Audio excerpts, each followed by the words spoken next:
चतुर बंदर और मगरमच्छ की कहानी। बहुत समय पहले की बात है। एक घने जंगल के बीच एक गहरी नदी बहती थी। नदी के किनारे एक बड़ा जामुन का पेड़ था, जिस पर एक चतुर और हंसमुख बंदर रहता था। वह पेड़ पर बैठकर मीठे मीठे जामुन खाता और मजे से अपना समय बिताता था। बंदर और मगरमच्छ की दोस्ती।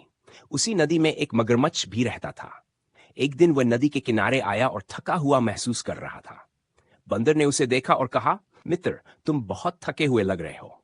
आओ, मैं तुम्हें मीठे जामुन खिलाता हूं। मगरमच्छ को जामुन बहुत स्वादिष्ट लगे और वह रोज बंदर से मिलने आने लगा। धीरे धीरे दोनों में गहरी दोस्ती हो गई। मगरमच्छ रोज बंदर से जामुन लेकर अपनी पत्नी को भी खिलाता था। मगरमच्छ की पत्नी की चालाकी। एक दिन मगरमच्छ की पत्नी ने उससे कहा, अगर ये जामुन इतने मीठे हैं तो जरा सोचो कि इस बंदर का दिल कितना मीठा होगा। मैं उसका दिल खाना चाहती हूं। मगरमच्छ ये सुनकर हैरान हो गया और बोला, बंदर मेरा सच्चा मित्र है, मैं उसकी जान नहीं ले सकता। लेकिन मगरमच्छ की पत्नी ने उसे मजबूर कर दिया। मगरमच्छ की चालाकी। अगले दिन मगरमच्छ ने बंदर से कहा, मित्र, मेरी पत्नी ने तुम्हारे बारे में बहुत सुना है। वह तुमसे मिलना चाहती है। चलो, मेरे घर चलो। बंदर ने पहले तो मना किया, लेकिन मगरमच्छ के ज्यादा जोर देने पर वह मान गया। मगरमच्छ ने उसे अपनी पीठ पर बैठा लिया और नदी की ओर बढ़ने लगा।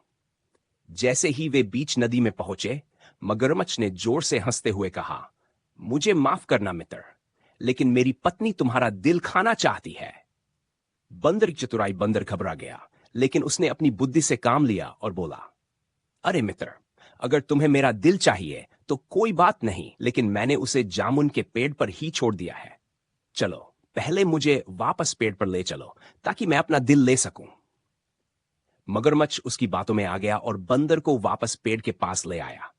जैसे ही मगरमच्छ किनारे पहुंचा, बंदर फुर्ती से छलांग लगाकर पेड़ पर चढ़ गया और हंसकर बोला, मूर्ख मगरमच्छ, क्या कोई अपना दिल बाहर निकाल कर रख सकता है?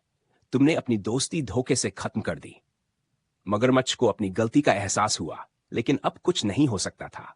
वह उदास होकर वापस नदी में चला गया। धोखेबाजों पर कभी भरोसा नहीं करना चाहिए। बुद्धि बल से भी बड़ी होती है। सच्ची दोस्ती में ईमानदारी जरूरी होती है।